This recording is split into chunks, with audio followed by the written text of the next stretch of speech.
Hey, everybody. Kevin J Johnston here. It is Thursday, October the 19th, and we're going to be talking about dating advice. Once again, this is the Thursday night show that we thought we'd put together because so many people thought it wise to ask me for dating advice and relationship advice. And I'm only too happy to comply because answering questions is what I love to do. It is what I do.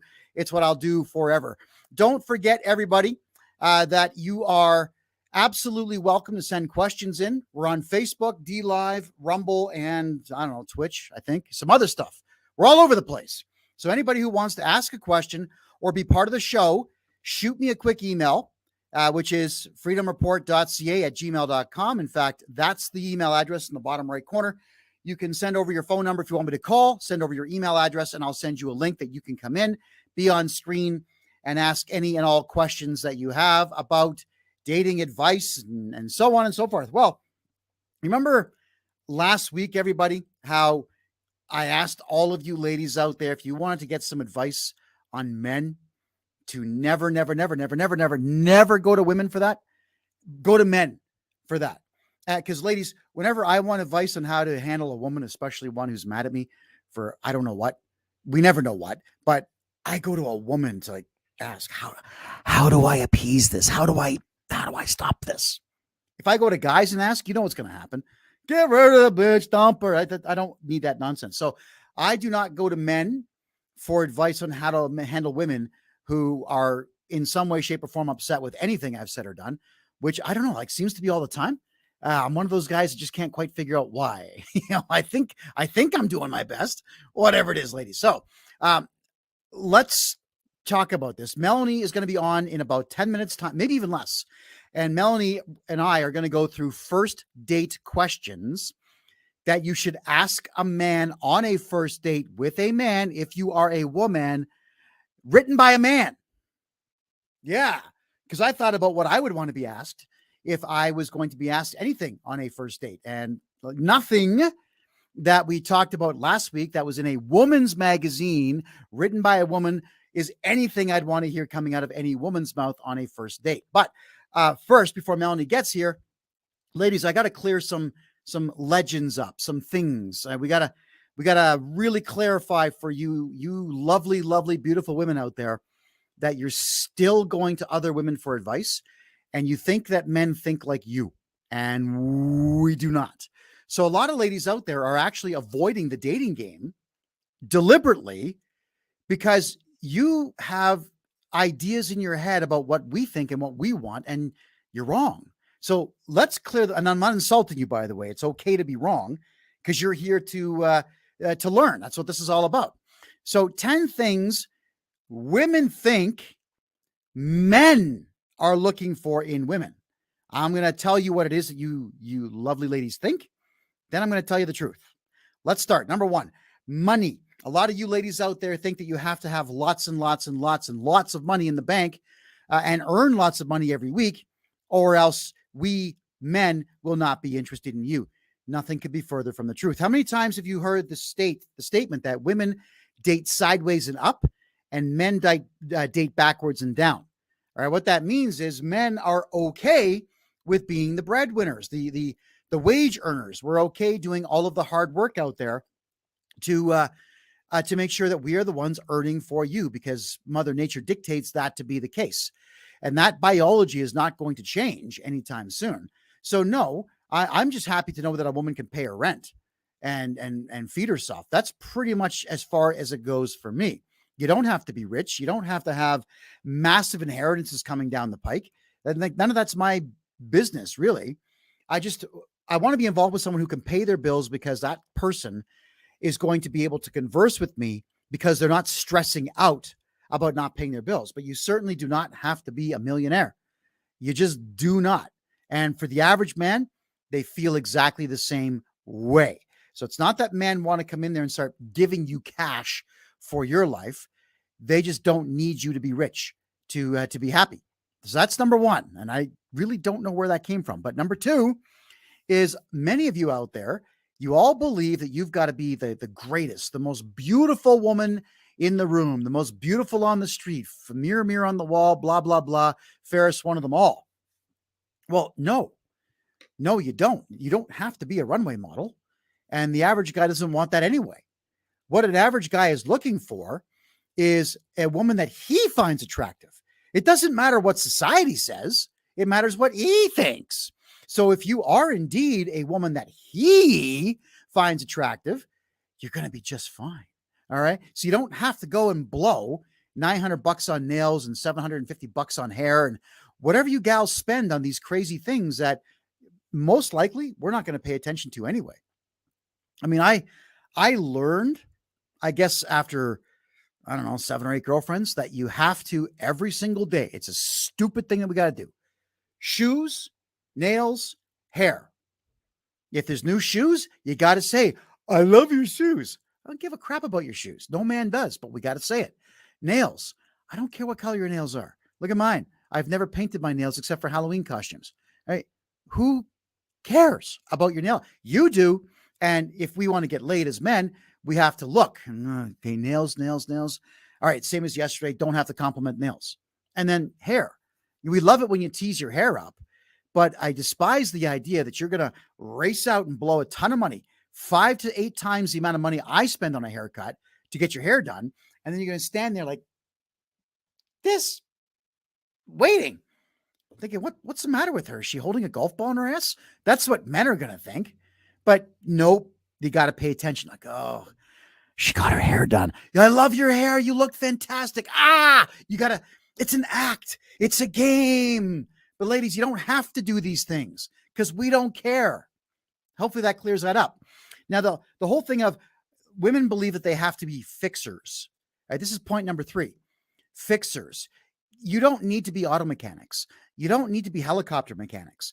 You don't need to run power tool. This is not what men are looking for. I mean, if you can do it, that's a bonus, but it's not necessary. You don't have to be the ones to come in there and be able to fix absolutely everything that might be wrong with our apartments or yours, or our car or yours, or, Uncle John's boat or yours, or whoever's boat it is.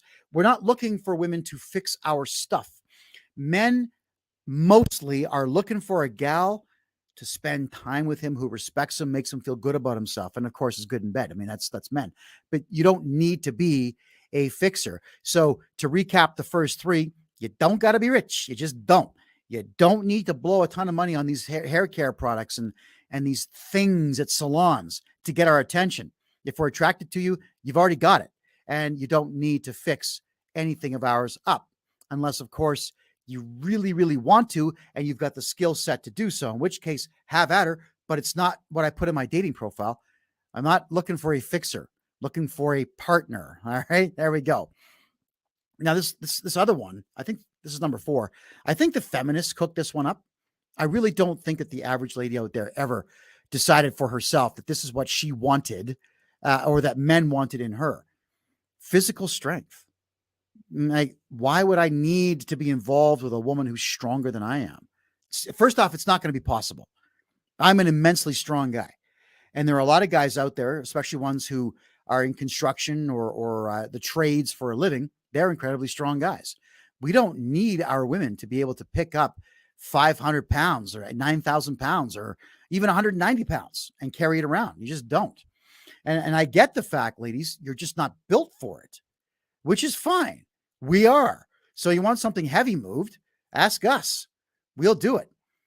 I don't think any man's dating profile out there says, in order for you to get some of this, you got to be able to lift more than me. You better be able to bench press more than me. That's never happened in the history of dating.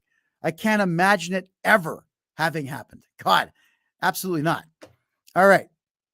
And Brian's telling me if I want to pick up more chicks that I got to get a muscle shirt. We'll cover that when Melanie comes on. She'll be on in just a couple of minutes here. All right, Brian? So we'll see what the ladies have to say. Because, if we're talking about what women are attracted to, I'm not going to ask you. I'm going to ask the ladies out there.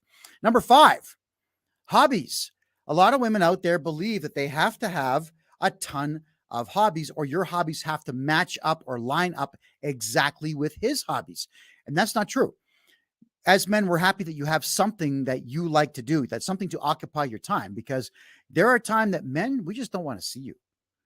And it's better that you have a hobby that you enjoy doing, so you can do that during those periods where we just don't want to see you.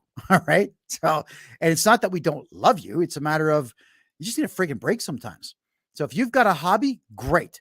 It does not have to match up with your man's hobby. And a man is not going to stop dating you because your hobby is not exactly what his is. I mean, like, what if the guy's like a model train builder? I don't know any women that like that stuff. Right. Period. So you wouldn't have to build model trains or even like them to date me. I like them, but I really don't want them because they take up way too much room.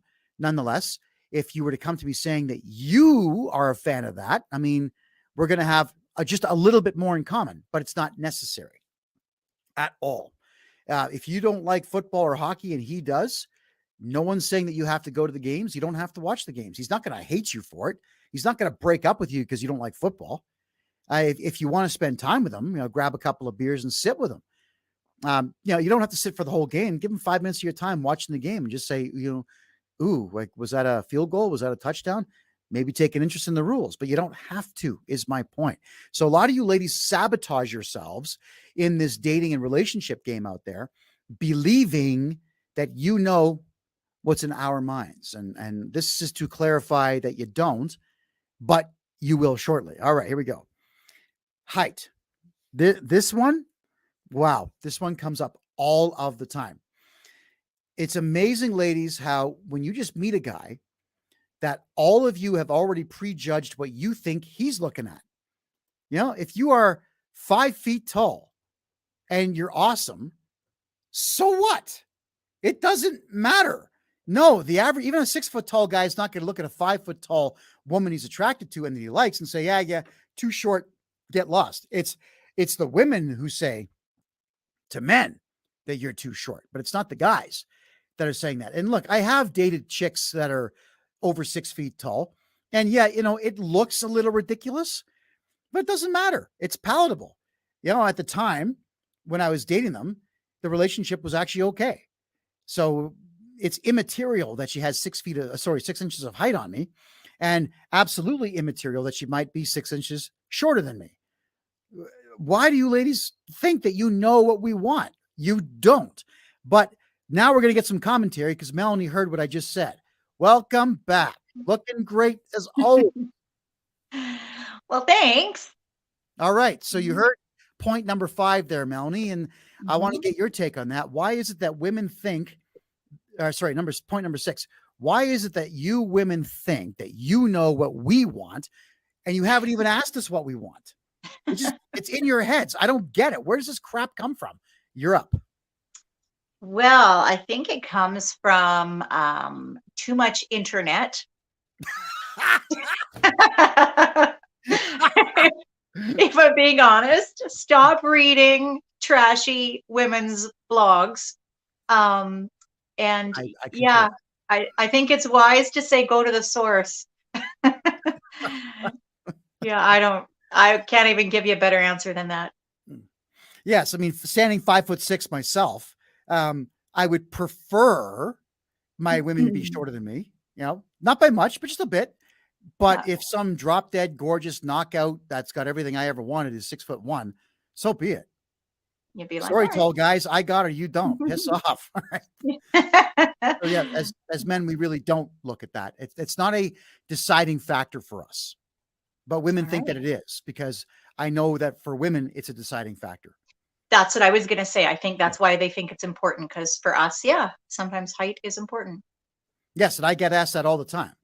Women, when I talk to them on the phone, they love how well I speak on the phone. They love how entertaining I am on the phone. And then, oh, I forgot to ask. And they whisper it like this. How tall are you? I don't know why the volume has to change. And they're usually shocked at how quickly I answer. 5'6", done. I'm not going to and ah about it. 5'6", 5'6", 5'6", 5.5", 5'6". All right. All right.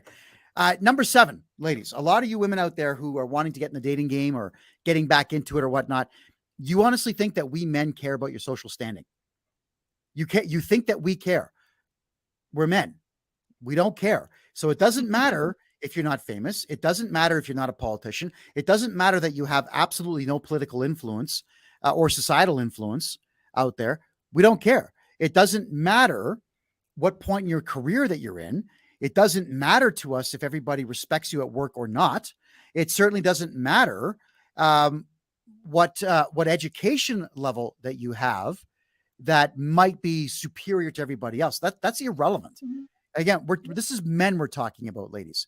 So we don't care. What if you don't necessarily have to be drop dead gorgeous, but what if you are absolutely attractive? You share one hobby in common with me, and you're just really cool to be around, and the conversations are awesome.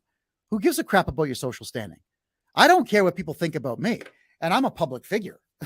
So Melanie, your thoughts. Well, that's good to know. I think a lot of people try really hard to sell themselves and almost embellish to the point where you can't maintain that. So yeah, it's nice to know that women can just be themselves and be accepted by guys for that. So I hope they're listening, because I think that's good advice. Just So it chill looks out. like Melanie just learned something, everybody. Yes, there we go. And gals, the reason I am saying this to you is because I've heard a lot of you out there talking about how difficult the dating game is. And it's difficult only because you've put these obstacles in your own way. You've put these ideas in your head, or feminists did, or Hollywood definitely did. And that crappy women's magazine Today, was that what it was called last week? Obviously, you've seen what kind of trash is out there that they want to sell you for $5, which is full of lies. And if you're listening to it, it's impeding your capacity to meet that special someone. Period. Yeah, that's very possible. I will admit though that the dating scene is more quantity than quality at the moment. So you do have to sift through a little bit. Yeah, absolutely. It is. There's a lot of quantity out there. And when you flip through any of the dating things out there, there's just choices. It's like going to a restaurant that's got 95 things on the menu, right? Yeah. You just don't know what to do. 95 mediocre things on the menu. Precisely. An excellent point. Okay. Ladies, also out there, y'all think that men care about your past. That is a very big problem when you've got you thinking we care about your past. So we don't care that you stole cookies in grade 4. We don't care that you failed grade 6 accidentally. We don't care that perhaps you were an A student in grade 10. That stuff doesn't make a difference to us. So your general past, where you grew up, what you did, who your friends were, what church you went to, irrelevant. We don't care. Your fiscal past, Melanie, don't care. I mean, if I was dating anyone and they said, oh, I was rich in 1988, and then I was broke in 1995, and then I was rich in 2007, and now I'm kind of who cares? We're men. We don't care about this stuff at all. We don't care about the drinks you had at the bar when you were 18. If you had a bad family dynamic, we don't really care about that either, unless that family, and this is the unless that family is still influencing you negatively today, in which case we do. And at that point we'll make a decision. But your personal past doesn't matter. Where it does for men, and then Mel, you get the floor on this one, is we're concerned about the ghosts of all the men that you've slept with. So if you've got a high body count, if you're like these modern chicks under 30 who are bragging on podcasts of guys they don't even know, bragging, oh, I got a body count of 29. Like, I don't want to be with a chick who's had 29 sexual partners prior to me. Not because I'm worried about disease, but because I am worried about the emotional wreck that she could possibly be with that. Because there's no way in hell that even half of those interactions were positive ones. In fact, I'm willing to bet that more than 7 out of 10 of those would have been horrible ones. So they would be shaping her psyche, and I would be made to pay for the mistakes of others. So that's what we call the ghosts of the prior sexual partners that we don't want to be a part of. You're up. What are your thoughts? Okay, this one actually surprised me. I actually thought that some of that mattered to guys, and I'm sure a lot of women do. So again, it's refreshing to hear. Maybe we should. Maybe we've got it all wrong. You're right. Women are writing relationship advice for women articles, and probably are. It's probably the same for guys. I don't know, because this is actually kind of surprising news to me. So it's refreshing. Well, with men, this is where we differ as well, is that there are guys out there who are just pickup artists. They know exactly what to say and how to say it. They know when to buy flowers, when not. They know when to hang up on the phone. Like, there are guys who just know this stuff. So guys who don't know this stuff will go to men like that, and they'll have a small degree of success if they follow the advice properly. But does it matter to us? And does it matter to women that we've learned from a pickup artist? And on the flip side, does it matter to us that the woman that we just met was looking for advice on how to actually talk to men? Does that matter? No. In fact, I would actually see it as a positive, because if a woman was seeking out dating advice prior to meeting me, it means she actually cares. She cares about making the right presentation and cares about the fact that she doesn't want to chase potential candidates away. That's someone that I admire, because it's self-improvement. So men will look at women who actually do correctional behaviors in life. We will look with that with reverence and full respect. That's something else that women need to understand. We respect you when you self-improve. Go ahead. Mm-hmm. Okay. Well, that's good to know as well. I feel like there's like stigmas on some of this stuff, and a lot of your points there was stigmas on, and I think that we were almost programmed and conditioned, and maybe even brought up thinking that some of these things matter, and now learning that they actually in fact don't. And I'm sure that there are women listening to this that wish they knew this 10 or 15 years ago. Well, I wish I knew this 10 or 15 years ago, because I would have started this show up back when YouTube was in its heyday. Right. Right? I'd probably be on a private island at this particular point. But these are things that we have to learn in time. And as well, I now have 2 kids in their 20s, and they're always bugging me for advice, which is fine. I love giving it to them. I tell them everything that I know based on the mistakes I made. And believe me, when I was young, I made a boatload of mistakes in the dating game. I mean, I could probably write a full book on exactly what not to do as men. Yeah. Absolutely. All right. So, gals, a lot of you think that your living situation is something that we men care about. You honestly think that we care. All right. So now, I'm talking about the majority of men. I'm not talking about the upper elite, ultra rich guys. We're not talking about the billionaires. We're talking about average dudes who work a job, have a place. They're looking for love like you are. All right. We don't care. So if you live with your sister, so what? If you live with your sister and your cousin and your dog, so what? Let's just say you're 30 and you had to move back home with your folks because you ran into some financial difficulty. So what? As men, we're going to look at your living situation as temporary, because for men, the ones who aren't just players who want to get laid, but as men looking for solid relationships, we will see your living situation as a temporary thing, because as soon as a man sees you in his future, if he's looking 2 years down the road and you're in it, your living situation will be with him anyway. And that's how we as men are going to see this whole thing. And you'll be amazed at how quickly men actually do draw that conclusion if they decide this is the gal for them. So your living situation is irrelevant. And so many of you lie. You say, oh, this is my house and I moved my parents in because they're not doing well. Now, if I'm a suspicious kind of guy, I can just pull the records at the properties branch in the province and find out who owns the house. And then I know you've lied to me. Not that I'm going to do that. I'm just saying that I could. I've got that freedom and right to do so. So don't lie about your living situation. If you're living with your sister and your cousin and your dog, the truth is probably this: the rent is split 3 ways. That's probably the truth. I mean, whenever I had roommates, it was the rent was split. Couldn't afford the place on my own, so you share it. What's embarrassing about that, Mel? Like, any idea?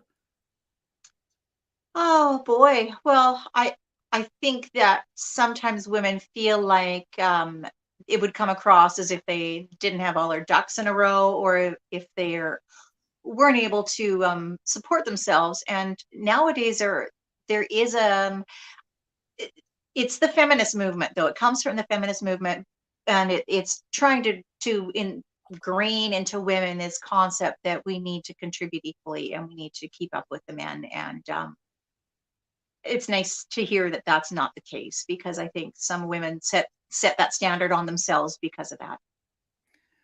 Well, they will set that standard. But Now, again, you're right. is it shallow that that matters to women? Because I think genuinely that matters to women. We don't want to hear that some guy's living in his parents' basement, for example. Oh, I know the exact opposite is true. Okay. Women do care. I mean, you meet a Yeah. guy who's 34 and he's living with his parents. I'm pretty sure the average chick is going to take off and that's it. It's over. He's not getting a second date. I'm Yeah. sure of it. So as men, regrettably, we have to compete with a lot. First off ourselves, then every other man for the same job, then every other man for the same woman. And Mhm. when we're competing with other men, we are competing in an arena, which especially in this economy is the most impossible one to compete in. And that Mhm. is having a bigger and better place. When I before I got married, I was actually able to pay cash for my house, but that's only because I had a job in the United States that paid six figures. So bringing ladies over to my house, even though there was no furniture in it. I put all my cash down, bought the house. It had a desk, a chair, a bed, and a crappy couch. It didn't matter. To women very impressive that I had a house with a 2-car garage and a 60-foot by 60-foot backyard and parking for 6 cars. Like that was impressive to them. I mean, the house was a piece of crap. It really was. I had so much work to do on that place, but it didn't matter. They're impressed. He has his own house. Mhm. Yeah. So it's kind of unfair and it's kind of imbalanced, but that's life. And I'm not going to say that I can do anything about it. Period. All right. Now, this one here, this one, ladies, you're a little correct on it and you're a little wrong on it. So let's cover this. A lot of women think that a man cares implicitly how far away you live. Not as relevant as you think. There are guys out there, if you make him feel great about himself, they'll drive 3 hours to come see you. They will. They'll do it. They may not like the trip. They may not like the journey, but if they are guys who enjoy alone time, well, then they get that 3 hours of alone time and then 3 hours home. They will do that. Most likely, though, they'll probably make an arrangement with you in advance to crash for a day or two to make that 3-hour drive worthwhile. But they'll travel the distance. Now, ladies, I'd say it's 50-50. There are men out there that hate driving anything more than 20 Ks. They just hate it. Nothing you can do about that facet, but there's a 50-50 chance you're going to find a guy who will drive that distance for you. Truly. Melanie, you're up. Your thoughts. I would agree that, yeah, if he's willing to make the drive, and I think that goes both ways, that means that the relationship is obviously deemed worthy of investing time and energy into. So that's good to know. I did date someone once who wouldn't even drive from southeast Edmonton to Sherwood Park. We had to meet. We only lasted 2 dates because I was like, this is not going to work. How far a distance is that? It's like 30 minutes, 25 minutes. Yeah. Well, Edmonton it's a big town, like land Mhm. wise. It truly is spread out, and I'm Yeah. starting to think that these left wing millennials out there they've got it easy because I think a lot of them move into the downtown cores of cities, Mhm. so they're all walking and or taking transit wherever they are going. I don't think they're Yeah. having that particular issue, and so many of them don't drive. And this is the one thing that I would say is that for millennial dating, if you don't own a car and he doesn't own a car, you're definitely going to have to be inside the same city with access to public transit or access to Uber rides that are less than $50. Mhm. So there we go. Hopefully, ladies, that clears a few things up for you. Yeah. Stop putting ideas in your own head. Stop watching Hollywood movies because they're mind rot. They're bad for you. Don't read women's magazines and don't go to women for advice about men. All right. Before we move on to our next segment here, any concluding remarks on that? Well, I think if we've learned anything, that us women have learned to be ourselves, be genuine, be honest, and stop worrying so much. Stop over analyzing. Oh yeah. Please stop doing that. Very annoying. It's very, very, very irritating as men. And I'm gonna tell you the truth here. You take a gal out, you have a great night, it was a wonderful time, and then 2 days later she regrets it, saying that, the parking was a bit too much, and I don't think you should have spent $44 on that steak. I mean, where do these negative ideas come in 2 days later? Like as soon as the guy hits the sack, that's it. He's never going to think about that meal again until it comes out the next day. But he's not thinking about it in any particular way other than I got to get this done and get out of here. Right. So I don't know why women self-sabotage their positive outlooks on things a couple of days after the good event took place. Please help me out here. Well, I don't know if all women do it, but I guess, yeah, that's probably more common than not. I don't know if it's the whole replaying of something over in your mind and thinking on ways you could have made it better, but I don't know why we do that, because you can't really change it. So let's try to be more like guys and just go to bed and leave it. Yeah, there you go. Leave it be. If you had a good time, that's it. It's a good time.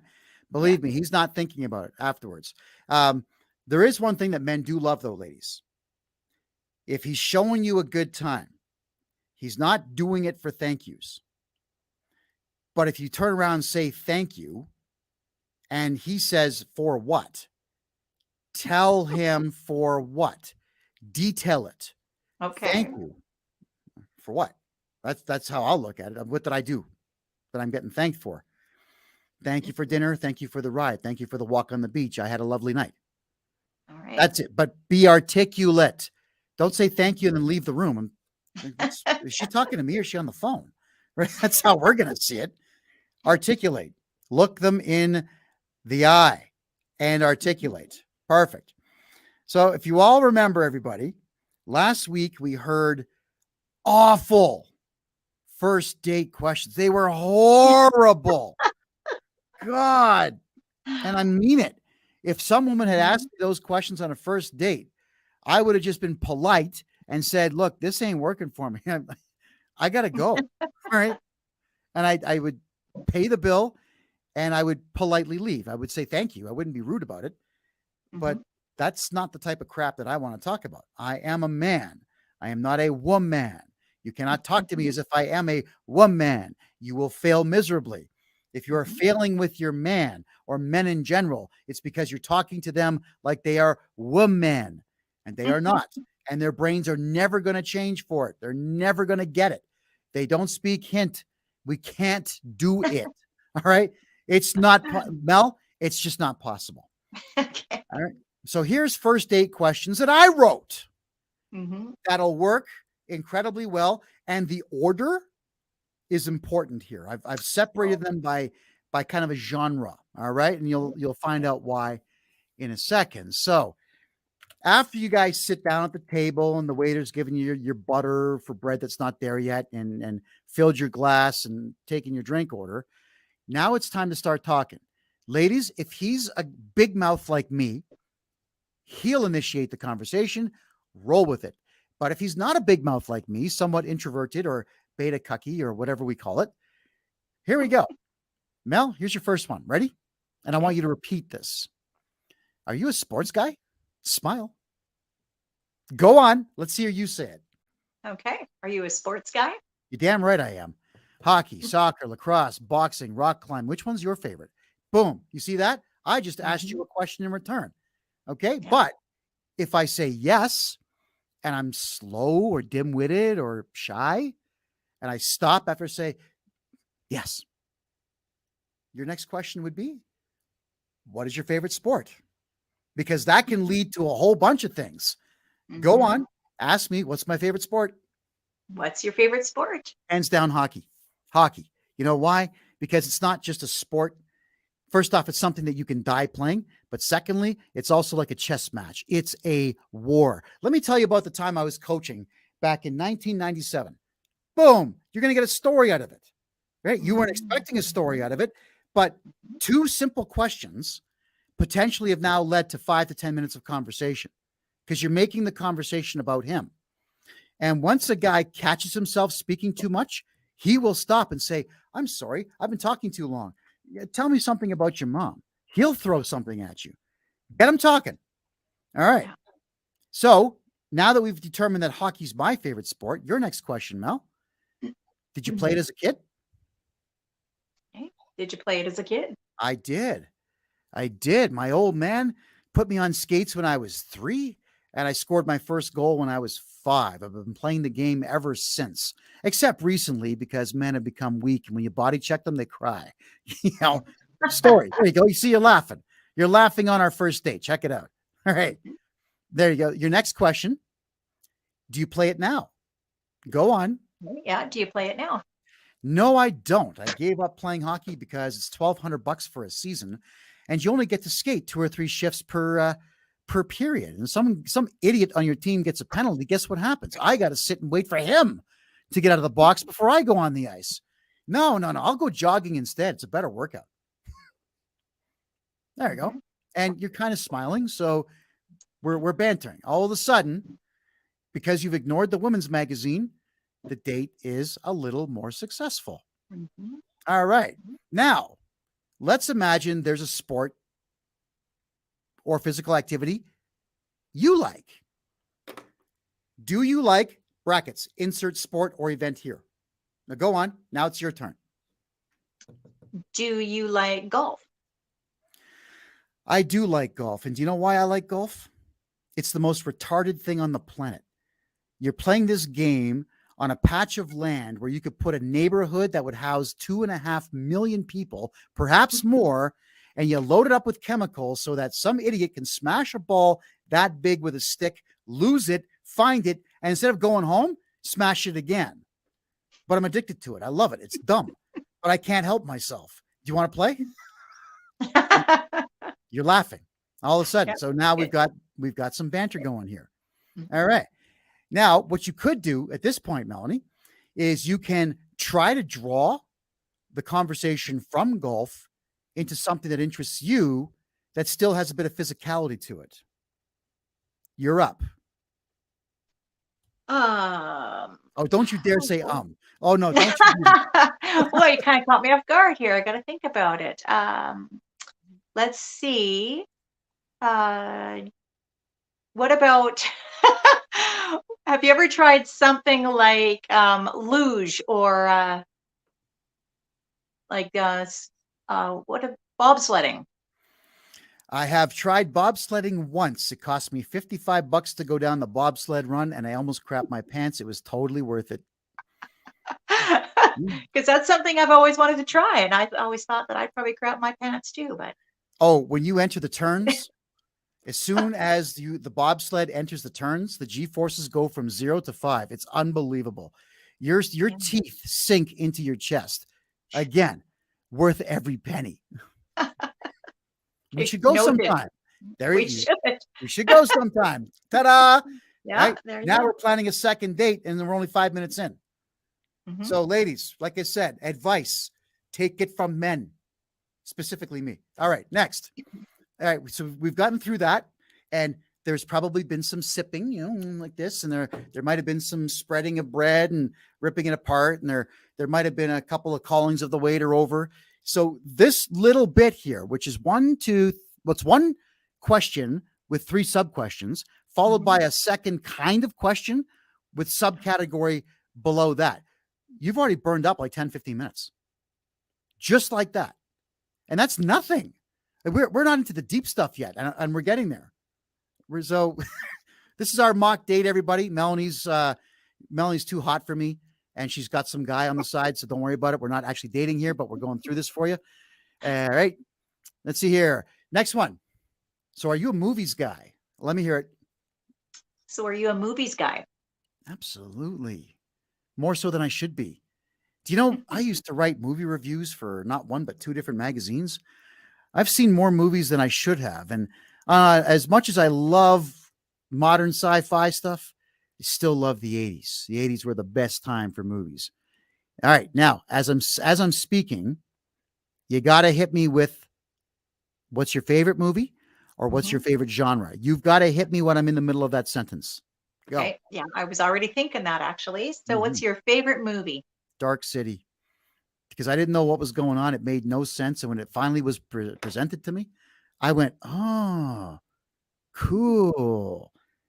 And Rufus Sewell, with that crazy lazy eye that he's got, he's ugly as hell, but I can't help myself. I got to look at him. I got to look at him when he's acting. You know, he's a good actor, just weird looking. Great movie. We should watch it sometime. We should. There we I are. was just gonna say that. Excellent. So don't let him get away with favorite movie unless he has asked you what your favorite movie is. Or if he does not ask, volunteer it immediately. So let's pretend I did not ask you what yours is. Go ahead, volunteer. Well, this might sound cheesy, but my favorite movie is Gone with the Wind. Do you know, I have heard that title 500,000 times. I know the line, I don't give a damn, but I've never seen it. Not once. Boom. That's Well, your invitation. That's your invitation to invite me to watch it. Yeah. Right there. Right. Yeah, I was just thinking that. There we are. Boom. See, ladies, look how far we're getting. All right. It's amazing, isn't it? Stop reading magazines. We've already planned 2 more dates from all this. Look at Well, that. check it out. Well, is your new boyfriend going to mind? Okay. So you could also, because any subject matter can have a genre. Music can have a genre. Art can have a genre. Movies can have a genre. Books. There's a genre for everything, even cars. So if you didn't think that you got far enough with the what's your favorite movie, you could talk about what's your favorite genre. You could throw that in there. And if he says horror, ask him why. And then ask him what his favorite horror movie was. If he says sci-fi, ask him, well, yeah, why is that? Right? But smile. Never accuse. Never have a deadpan face. Oh, yeah, why is that? Eyebrows. Got to be up. And that can move on. Oh, and Liz, I see your questions there. And believe me, I'm getting to that. Okay. I am. So now we've done sports and movies, completely, totally irrelevant crap that no human being cares about, but we're laughing and we've booked 2 more dates already. Not bad. All right. Not bad. Okay. Kaboom. When that comes to an end, this is your cue. Do you have a beverage with you? Oh, you do. Well, take a sip. Yeah, there, take a sip. Go on. There you are. Take a sip. As you're putting it down, lean forward. What's your favorite band? Go on. Oh, it's my favorite band. No. You asked me that. Oh, I've got to ask. Okay, As you're putting the cup down. So, what's your favorite band? Ready? Your favorite band? Go on. In order. Sip. Okay. So what's All your right. favorite band? You hear that? It's down. So, what's your favorite band? Oh, God. Hands down, 9 Inch Nails. Oh, man. He puts on a show. You want to talk about a guy with emotional issues? I think the only one more screwed up than him is Eminem. But 9 Inch Nails threw the best concert that I had ever been to up to about age 21. Everything this guy says is coming out of his soul. There's something wrong with Trent Reznor's soul, but there's not a single song he's written that I don't like. Have you listened to his album? His first one, maybe his second one. Right? No. Are you familiar with his work? Slightly. Oh, okay. So then what I would do at that point, because everyone's got these stupid things, is I would almost instantaneously run over and grab that song Head Like a Hole, but I can't play it here because we'll get a copyright strike. Right. So I would play it for you and I would put it up like that and ask you familiar with it? All right. Guess what I'm going to say? If I'm a smart guy, we should listen to that album together. And I'm going to tell you everything I know about each song. What do you say? That sounds cool. We just booked a 3rd date. Yeah. Right. And again, these are asinine questions, irrelevant to life, but we're having so much fun. Isn't this great, guys and girls? All right. So after all that's done, if I don't ask what your favorite band is, volunteer it. What's Right. it? Go. Let me. You're learning here. What do you got? Mhm. Well, my favorite band, e- even though you didn't ask, is the Eagles. I just love their harmonies.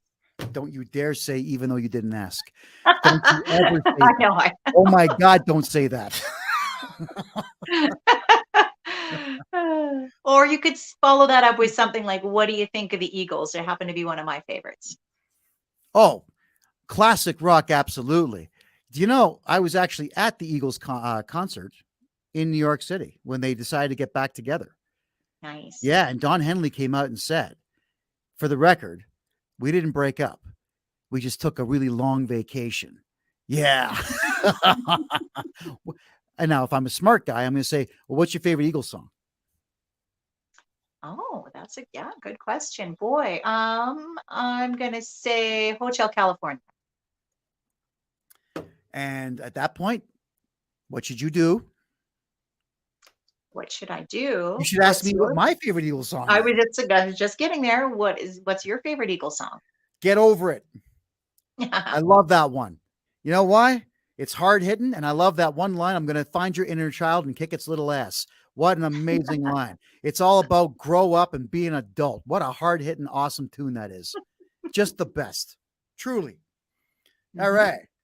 We've gotten through movies, we've gotten through sports. Now we're through music. And what does music best go in? It goes into a car. Are you a cars Mm. guy? Okay. Are you a Cars guy? Oh, hell yes, I am. Oh yeah, I am. I'll tell you this. I've got a hankering to own a 1974 Barracuda one day, and I would like to load the thing up with at least 1,200 watts of stereo power. We'll play the Eagles together in that car. You'll join me for a cruise in California, right? Mm. Yep, sure would. All right. So at that point, you would ask if he doesn't already volunteer. Mhm. You could say, "What is your dream car?" Or I mentioned a car here. You could then say, "Is that your dream car?" You could Okay. pick one. All right. Is that your dream car? Close. It almost is. It's a very close second to the Roadrunner. I really want a 71 Roadrunner. Have you ever seen those things? God, they're artwork on wheels is what they are. All right. Now we're like getting our emotions into this, right? Because you're talking to a guy about everything he wants to talk about. Now he's happy. Look how happy I am. After the car stuff, and this is a cool one. And this was only ever asked of me once, and I thought it was just so freaking awesome.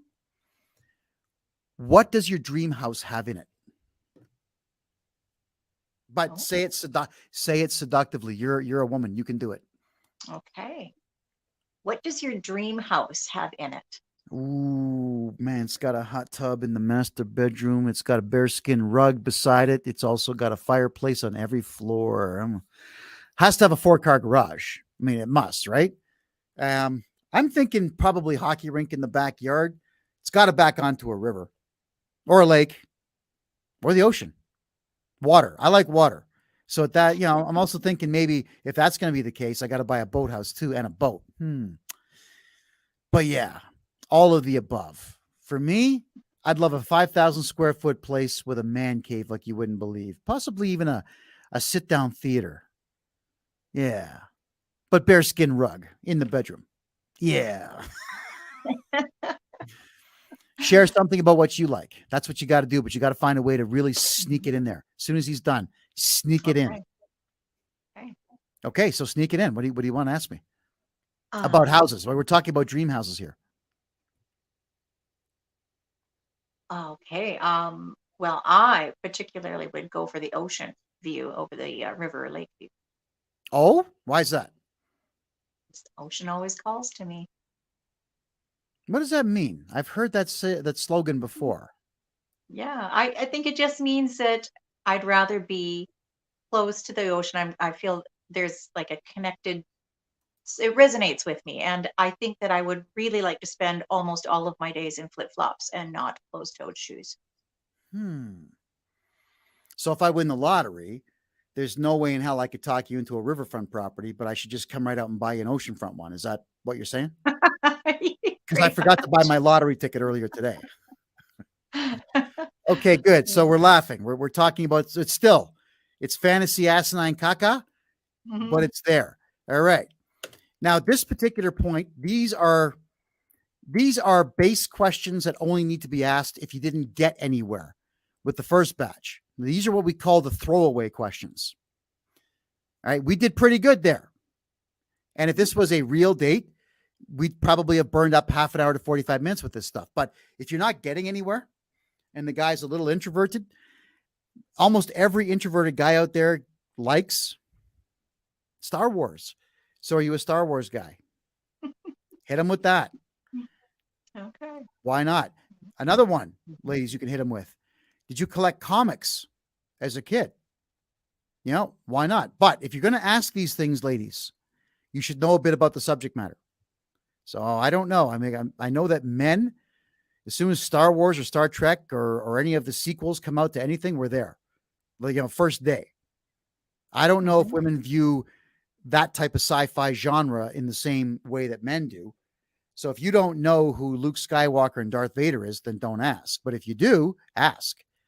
And as for comic books, if you're going to ask about the geek stuff from when we were kids, that's no problem. You should know at least 5 titles and know the lore behind them. Everyone knows Spider-Man, so that one doesn't count. Right? Oh, wait. We got ladies here. Gwen loves Star Wars. Thank you, Gwen. That's good to know. So any guys out there looking for a date, Gwen likes Star Wars. Excellent. When the next batch of movies come out, that'll probably suck. You can take her there. All right. Okay, good. I just realized the Rumble room has lit up here. So we're just going to look for questions here very quickly. Okay. I'm just looking at the questions. Some people are so personable. I used to watch my old friend work the room like a champ. Yes. There are some people who are just born that way. They can walk into a room and they can own it. Now, and for some it's natural and for some it's learned. I had to learn it. Didn't come naturally at the beginning of things. So yes, a person like that has the advantage. But it doesn't change the fact that if you do want to change your stars and get out there, you can. If you have trouble speaking publicly or speaking to people, Toastmasters, they're good. It's a free group. You just get together and you practice public speaking with other people who also have trouble public speaking. There's all kinds of ways you can fix yourselves up. All right. Playing sports is good. Watching strangers play sports is stupid and a waste of time, a distraction to fill up your time so we can never see what's really going on in the world. Well, I do not disagree with that. But if you get lucky, guys, and she loves hockey as much as you do, I'm pretty sure a hockey game is a good date. Follow-up date, not first date. Follow-up date. All right. So, other things. You could be specific. Did you collect Transformers or, insert whatever, G.I. Joe? Pick one. Pick a toy collection. These are the throwaways that you ask if you've gotten nowhere. Period. So then, if the conversation has not turned away from this fluff to something real, you can still add more fluff to keep it going until something real presents itself and the conversation takes on a life of its own. Flirty stuff. Sue, do you prefer skydiving or would you rather rent a Ferrari and go driving around a track at high speed? Okay. Go on. Wow. I'm going to say. No. You asked me that. Oh, you want me to ask This you? is for Okay. women to ask us. No, you're not Oh, getting okay. up tonight. Gotcha. Okay. I Right. keep forgetting. All right. What if you had to choose? What would you choose? Skydiving or a racetrack with a Ferrari? Since I've raced cars before, not very well, but I have done it, I'm going to have to go with skydiving. Because roller coasters just aren't the thrill they used to be. I know they're taller, but they're not thrillier. I'm in the mood for a thrill. I'll take skydiving for 100 points. All right. Okay. Beautiful. Next one. Again, flirty. And you don't even have to say, would you rather? You just say, so cottage on the mountain or a beach house with a rooftop bar? Ah, So, cottage on the mountain or beach house with a rooftop bar? love the mountains, but you said you love the ocean. And if we're going to be watching movies together and listening to some tunes together, maybe I should just settle for the rooftop bar, the beach house. Excellent. I'm going to go with beach house. Good choice. Good All choice. right. There you go. It's called flirting. You're being flirty. He's flirting back. Picnic table on a blanket in a park or on the roof of a 1970s station wagon. So now we're getting silly, but it's funny. I'm almost afraid to ask that one. Okay, picnic table on the ground in the park or on the rooftop of a station wagon. You should probably clarify. We should have both clarified that it's food. We're talking about eating food. Okay. I didn't say sex. I said food. You, Maybe we'll. you, Yeah. Would you yeah. rather have a picnic on a blanket in Okay. the park or on the roof of a 70 station wagon? Yes. Yeah, let's clarify that. This is a first date. So yeah. Yes, it is the first date. That's right. We're not talking about kids yet. All Right. right.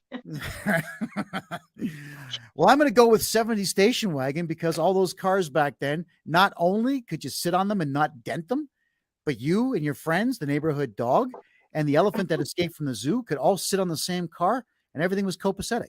I mean, we still got spanked for it as kids, but I'm going to do it for the nostalgia purposes. I'll take the station wagon. Like it. All right. Now, do you have a story about a station wagon that you can share? Because now's I your do time. not. I don't. No. You don't. I have very little station wagon experience in any way. So That's a shame, isn't it? I know, right? All right. Then you've got to have minivan experience. I don't know, a trip that didn't go right. A guy that you kicked in the nuts because he was being a jerk. I mean, there's got to be something that you can add to that. You can't just ask and then stop. You got to roll with it. So there has to be some anecdotal tale that you can add to after picnic on a roof. Right. Okay. Yeah, this is where I'm asking the ladies now to be a little more creative and a little more themselves. There's nothing wrong with being yourself and having fun because we're already laughing on this date. That's true. Well, even though I didn't ever really have the station wagon experience, we used to go on a regular basis and have little picnics in the very back. As kids, we'd sit in the back of my dad's Suburban, and he'd open the window. We'd just sit in the back and put a blanket down there and eat. So we thought that was great fun. And let me guess, no seatbelts, right? No seatbelts. Nope. And we all lived. We survived it all. I used to sleep in my uncle's station wagon. He'd roll the big window down and never once considered the fact that we could get rear-ended. We just did that stuff as kids. Yeah. Yeah. And we lived to tell about it. I remember sleeping on the back dashboard of my mother's Chevy Impala, sleeping all the way to Sudbury, 3-hour drive. I love it. Yeah. Okay. Now this is where you're getting a little risque, but not terribly. Like this is not a sex thing at all. This is just you being a little risque. So, and you got to flirt. You got to do it. You got to lean in. Hot tub or sauna? What's your preference? All right. Okay. No, come on, flirt. Let's see it. What do you got? Oh, not bad. Not bad. Hot tub or sauna? What's your preference? Hot tub or sauna for what? A boxing match or just to relax in? Just to relax. In the wintertime, sauna. In the summer, hot tub. And I know I'm backwards on that, but man, nothing better than a sauna in the wintertime. Then you got to add to that. You either have a sauna story that's funny or a hot tub story that's funny, or you'll ask, do you know where we can hit the sauna? You could ask something like that if you're comfortable enough with this date to ask that.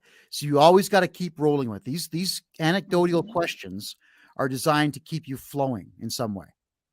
All right. Perfect. Water skiing or snowboarding? Go on. Oh, and this is an action thing. So with men, the body language is going to become important. This, or this or whatever would be for hot tubs. But for action stuff, it's you're perking up. You're letting me know this is something that you're considering. Go ahead. So water skiing or snowboarding? Oh man, you love the ocean, so we're gonna go water skiing. You'll join me for that, right? Yeah, there is a chance. Yes. Excellent, excellent. So now you got a guy who's listening to you. He's listening to you, right? In this particular instance here, all Very right, important. Yeah. extremely important. And the rapport can be built with this type of anecdotal stuff. Ladies, these questions are silly. We know, but we're men. Cater to you, the audience that you're wanting to be a part of. Yeah. All right. The same idea. Look, when I go to a mosque, I take off my shoes. When I go to a gurdwara, I take off my shoes and cover my head. When I go to church, if it's Catholic, I dunk and I give the sign of the cross. You know, if I'm going to Hindu temple, again, I take off my shoes and I say namaste to everybody. It's a matter of you must accommodate those that you want to be a part of. And it's the same thing with men. You want to be around men, don't talk like a chick. Ask questions like a chick that a guy would care about. So be feminine, be a woman, be gorgeous, but don't ask questions talk about crap that no man would care about. Let me give you an example. Ahem. So my friend Sue, her sister's boyfriend's kind of a jerk, but also my friend's other cousin, Salima, her roommate's uncle's brother isn't really good to his girlfriend, right? So you got to write this crap down. I'm thinking, wait, hold on, let me get a pen here. Sorry, Selena, who's she? So you got to draw a family tree when these stupid stories come up. Ladies, never talk about your friends in the first 10 dates. Just don't do it. We don't care. We're not interested. We're dating you, not them. And we don't want to know what the connections are unless the story is damn funny. If it's really funny, like my first cousin Jay decided he was going to drive a nail into a 2x4 barefoot. I told him 4 times, dude, put some shoes on. What does Jay do? Lifts the hammer, hits me in the head with it, and then smashes his big toe and breaks it in 2 places. What a moron. I don't hang around this guy anymore. So that's a funny story, or at least entertaining. But I'm not going to talk about the fact that my cousin Jay, he has a girlfriend that doesn't quite understand him, and like she's not really nice to him. And what do you care? You don't know Jay, and you don't know her. And after I tell that story, you're not going to ever want to know them. And it's the same thing with women telling us these stupid tales about their friends. I don't care. And now that I've heard about these people, don't ever friggin' introduce them to me. I don't want to meet them. All right. So after the fluff is done, all right, and I've got more fluff stuff here, but I don't want to burn up the whole night on just fluff. Now, if you've got a bit of a rapport going here, gals, and you've asked these questions that men care about, you can get into the more serious stuff. So where'd you go to school? All right, you can start with that. And if he comes back with, oh, do you mean elementary, high school, or college? You know what you do? Get him talking. All 3. That's the next thing, Mel. So you, as women, need to ask these questions after the fluff is done, because ladies, and I'm being dead honest with you here, at this point, once the fluff is done, there still has to be substance. And if this guy has no substance, then make it a one and only time. You can get to the substance after you've had some fun. The smiling is going on. And please, ladies, I really want to say this. Don't get smashed on friggin' wine. Like how many dates I've been on, Melanie, where chicks are just sloshed halfway through the night? You know what a turn off that is? The second that the two of you are laughing about anything together, you don't need liquor. You don't. So avoid it and keep the fun stuff going. Melanie, here's one that you can ask, kind of flirtatious, kind of not. What's the worst job you ever had in the past? Go on. What is the worst job you've ever had in the past? Oh my God. Oh, 1995, I worked for a car dealership called Hearn Pontiac.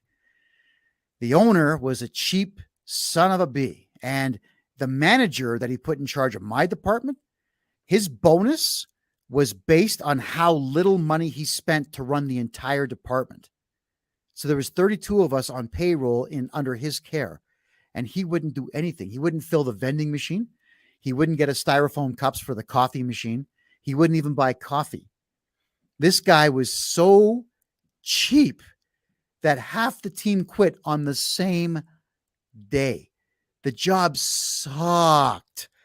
But while working that job, I'll tell you this, I managed to irritate the crap out of the guy. And once I figured out what his thumb screw was, I irritated him every single day until I'd had enough of him being irritated and me being irritated. So I just moved on and found a better job.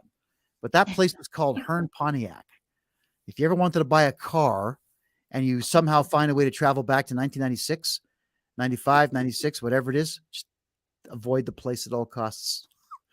I beg you. Now, here's your lead in. You can ask more questions about the job, or you can immediately tell me what your worst job was. All right. Okay. And yes, Liz, we're asking a negative question here because the next question is obviously, what was the best job you ever had? All right. There you go. All right. We're going to bring it down a bit to be a bit more real. We got to be real because not everything's going to be flowers and spice. There's going to be crap. You're dealing with other human beings. Relationships suck at times. So let's get some of the negative out of the way, but we're going to go right back to positive. So Mel, let's go back to it. You heard me tell a story about my worst job. You got to tell me about your worst job while we're still in that vein. Go ahead. All right. Let me tell you about my worst job. Oh yeah, I was go ahead. 17 years old and worked for, and I lasted for over a year at this job, worked at a poultry farm, and I was the gizzard girl. So I spent pretty much 8 hours a day. What is a gizzard girl? Pulling the gizzards out of the insides of the chickens. Oh, those as they things. came by on the assembly line. That was my job. So literally the gizzard girl, not some slang term. Nope. Good. We're both laughing and now we're talking. Yeah. And I'm sure that story could go on for a while. Well, Okay. Not too long. No, not too long because it is a bit of a negative subject, but it does the lead in to immediately have you say, what was your best job? Mm-hmm. And there we What are. was your best job? Oh man, my best job ever, hands down, Hewlett Packard. I got the job in 1996. It lasted 4 years. This company flew me everywhere. The job paid 6 figures, for God's sakes. It was probably, they should have paid me about 80, but they paid me almost 110. I love that job. And then I would probably go on myself for 4 or 5 minutes talking about how amazing this job is. I'm not going to do it now because, it's a job, but we're talking back and forth. Now, while this is happening, while the guy at the table is telling you about his best job, you got to sneak a question or two in there. You got to find something interesting. Now, I would suggest you're basing your question on something that he said, immediately interrupt, say, oh, really? Ask your question. Oh, really? Hand up. Ask your question because you want him talking. You want him talking. Now, if he's a smart guy, he asks you. So tell me about your best job. If he's not a smart guy, or maybe just shy, like we said, you volunteer. Volunteer. Ladies, be this much aggressive. Don't be feminist. Don't be that much aggressive, but just be that much aggressive. And don't let him. Assertive. Thank you. Assertive is good. Don't let him get away with being silent immediately following his statement. Or, sorry, don't let the table be silent. You have to take over and tell me about your best job. And there we are. And I'm just going to check the chat rooms here quickly because they're both lighting up here. Yeah. Okay. So people do not agree with me on the sauna. There are folks here that prefer hot tubs. All right. And I see some banter about football here, which is great, but we're not going to talk about the CFL, guys. Not tonight, anyway. All right.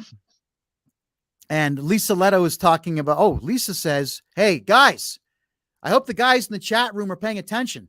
Lisa says she must be crazy to leave the chat room with all these great guys in the room. Oh. So, guys, Don't be idiots, man. Now it's your time. Talk to Lisa. Talk to her. Right? She opened the door for you, you idiots. Talk to her. All right? There you go. Keep the conversation going. Communication is absolutely key in this game. Yep. So this Don't is leave my it list. hanging. Yeah. My list is now concluded. And if the gals out there want me to do so, I will put this list on my website tomorrow for you and give you just a little bit more to work with in the dating game. Now, Okay, I have a question for yes. you. Yeah. Go. Pertaining to your questions. Now, would it come across as insincere for a girl to ask about something like cars if she has very little knowledge or interest in them herself? Well, not if it's being done in a fashion that lights up the table with conversation. No. Okay. You don't have to be a Transformers guy to ask if he likes Transformers. It could just be that you want to hear what a man's perspective might be on this crazy franchise that had 40 different comic book series and like 20 cartoons and 9 movies now. And so you don't have to know it all. Know a little bit about these things, just a bit. I don't know a single woman out there, not one, who's ever said, I'm not going to date this guy because he has a car. I know that women like a guy that's got a car or a truck or something. So you would have an interest in cars from the standpoint of, do I have one? All right. So no, it's not insincere at all. We were talking about cars and having a good time. You probably also don't care about socks. He might come to you one day and tell you a great story about this amazing pair of socks that absorbs sweat and his feet don't smell. I mean, it's gross. And you probably have nothing to add to that. But if you're looking at him and saying, oh, where'd you get him? That's it. That's what, like, one question. Now you're interested in him. Where'd you get him? Oh, great. How much? No. Okay. Wonderful. Oh, I'm happy for you. Good. And then you can joke if you wish. That means I don't have to go to the dollar store and get baby powder. There's nothing wrong with adding just that little bit more to it. But with men, we don't care about your knowledge on the subject. We just care that you're actually interested in us. Period. And I got a question here. Yes, Lisa, I am a Libra, and I have none of the Libra characteristics, or so I am told. Not sure what that means, ladies, but I've been told that many, many times. Interesting. Yeah, so I'm not going to ask that cheesy line, what's your sign? Right. Yeah, that was very 70s, and it didn't last very long, did it? Perfect.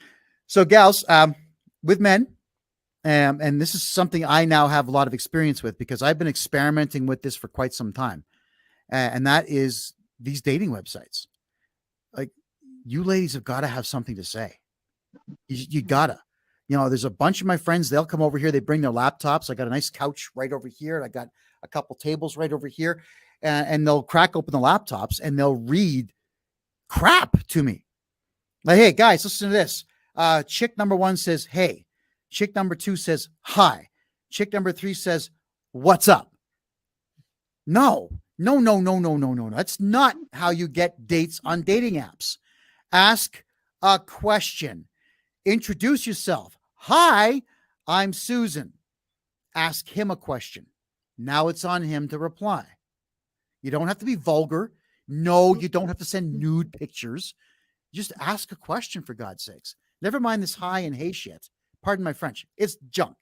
It's bad. It's actually, it's borderline classless because anyone can say it.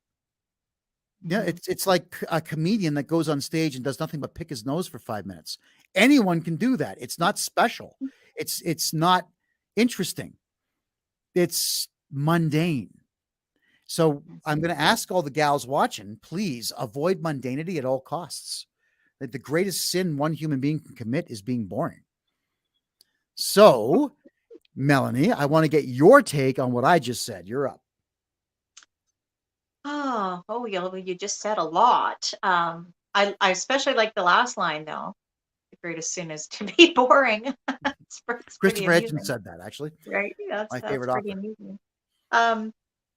I think these were great questions, and yeah, I would agree the dating apps, because I was on them, and I can tell you almost 90% of the conversations started with hi or hello. And yeah, that's a pretty weak start. So It's awful. yeah, so the questions, I've often said, even to my kids as they were trying to develop their social skills, I've said that the easiest way to get someone talking is to ask them questions about themselves. I've said that to my kids for years, and my oldest is almost 30. So I guess we can all take that at motherly advice, and yeah, just go with that. Ask questions, because that's really the way that conversations get started and get rolling. The psychology of questions, everybody, is exactly what Melanie just said. People will talk if you ask them questions. Why do you think the police ask questions all the time? So it's constantly asking you questions. They want you to divulge information about crimes that you did or did not commit so they can peg something on you. So ignore that now. I'm just saying, whoa, ignore that part. But what we do is we get you asking questions because people cannot resist answering. And the average man is not going to look at a woman asking him questions and saying, none of your business, man, get lost. Yeah, it's just, you're not going to get that. And if you do, it's once in a lifetime. It truly is.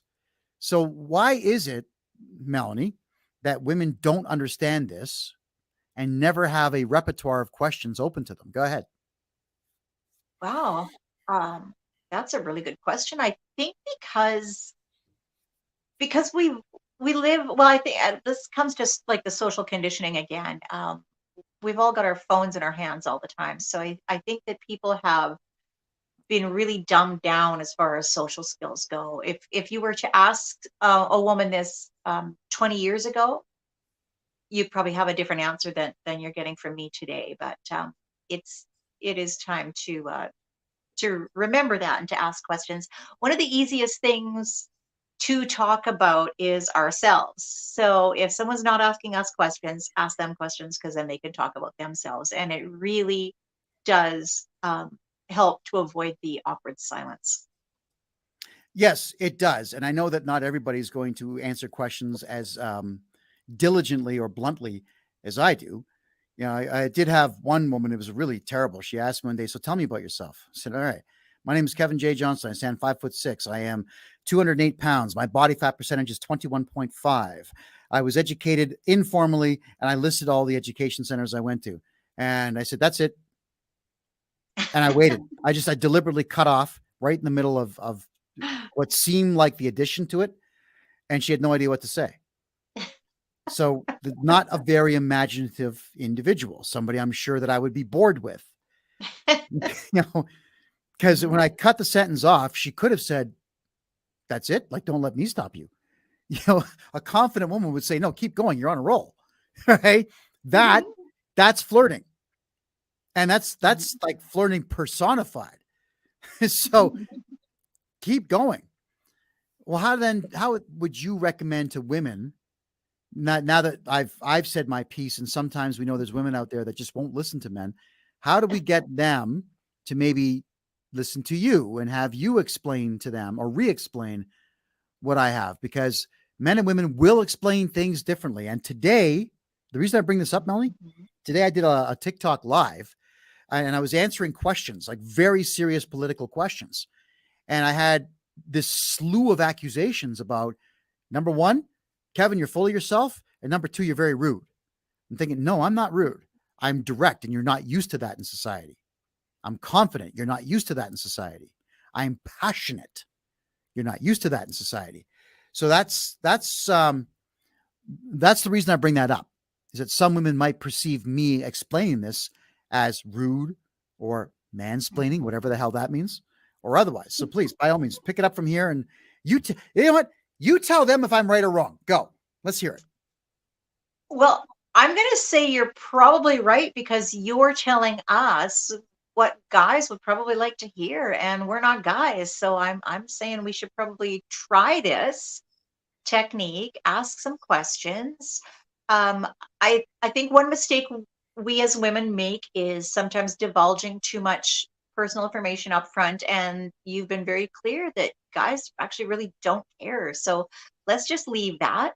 Let's not talk about friends and drama and family drama and all of that kind of thing. Let's talk about some topics that are easy to digest, that you could probably laugh about, and some things that may lead to other dates, like you were talking about activities and movies and music and that sort of thing. Those have huge potential to um, segue into an invitation to a second or third date. So let's try this. I think this is good advice, and I think we should experiment with it. Excellent. Well, thank you for saying so. And ladies, I know that I come across as sometimes borderline obnoxious. It's part of my charm, but I wouldn't come out here and say any of this if I did not for an instant think that any of it was not true. It is absolutely true. And I have lots of conversations. I mean, at this age, Melanie, you and I are single at age 52. We're both 52. Well, no, you're not. You're kind of dating, kind of, sort of. 51. Well, yeah, I would say I'm dating. Yeah. Yeah, you're 51. You had to correct me on that, huh? You couldn't just say 52. All right. So we're both in our early 50s, and we have friends who are also in their 40s, 50s, and 60s who are single, and these conversations come up all the time. And that is, why are people so boring? Why is dating so difficult? It's such a pain in the ass. What's wrong with men? They suck. I hate women. What's wrong with women? And it's I'm sure it's a very serious lack of creativity and imagination in everybody in society. Yeah. And there is nothing wrong with exploring your funny side, because we're not quite in what I would call a post-scarcity society, but for the last 30 years, everything's been abundant. Food and water, clothing, it's all been abundant. So we have actually been in a position for the last 3 decades to have the freedom to be a bit more creative, a bit more fun, a bit more fun-loving, a bit more interesting. And I find that a lot of folks, they get stuck in their ways, especially at this age, and they are not willing to grow in any way. And then they become hypercritical of everything instead of being funny with it, instead of looking at things more positively. Yes. They get cynical and crotchety and old. And oldness is not necessarily an age. It's more of a mindset. You know, my father was old at 35. Everything bothered him. He was a cranky SOB all the way through until death. For what reason? It served no purpose. It killed him at 67 years of age. You know, being angry all the time killed his liver. That's the truth. So I would encourage everybody out there, especially in your 40s and 50s, relax, be cool. Okay? Crap that bothered you when you were 20 should never bother you now. Why would it? Why would it? And I'm getting a lot of requests here in the email box. Kevin, of course. Kevin, you didn't show your butt picture last week. Yeah, well, you should be so lucky. And I got a bunch of people congratulating me on my recent personal victory. I wasn't competing with anybody but myself, but I deadlifted 500 pounds this week. And that was a goal of mine that I had to complete before December 31st. So I got a month and a half early. I was sore all day after that, but it was totally worth it. Wow. Absolutely. Well, thank you. Totally worth it. And this now leads me to another question. This is a strange one.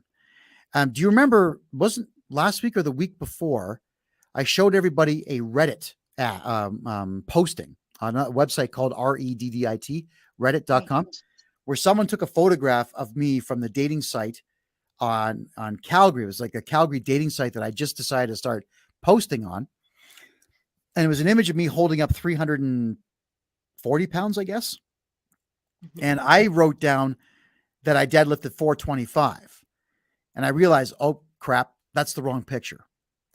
And somebody took the picture and my description and stuck it on Reddit.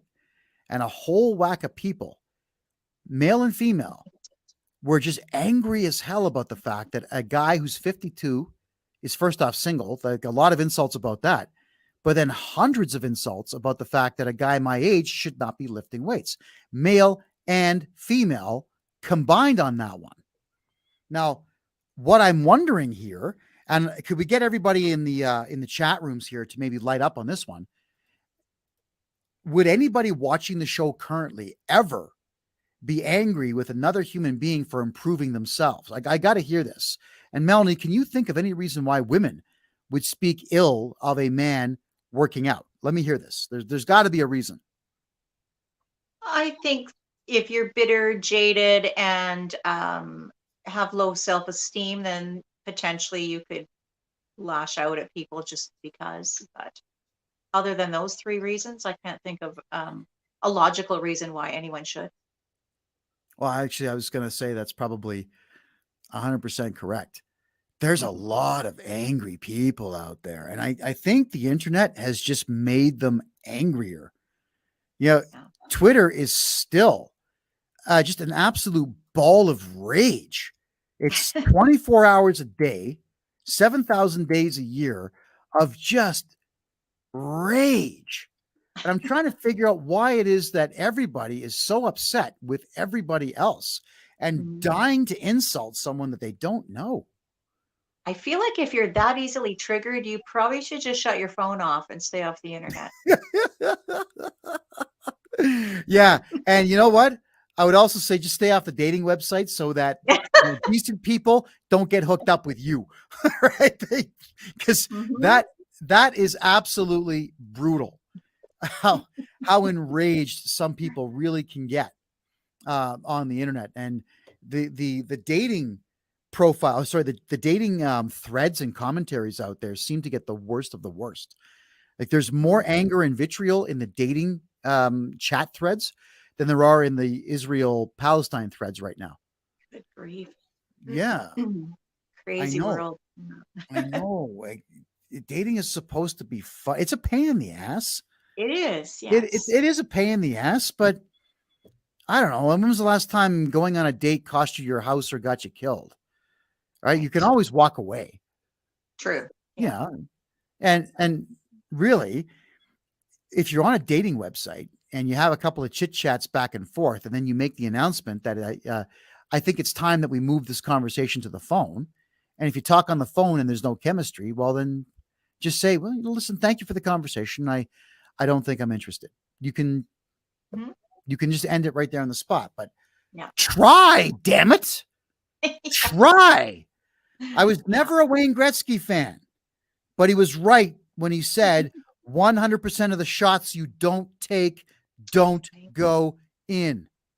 Man, was he correct. And people aren't taking the shots, or they are with hi. Hello.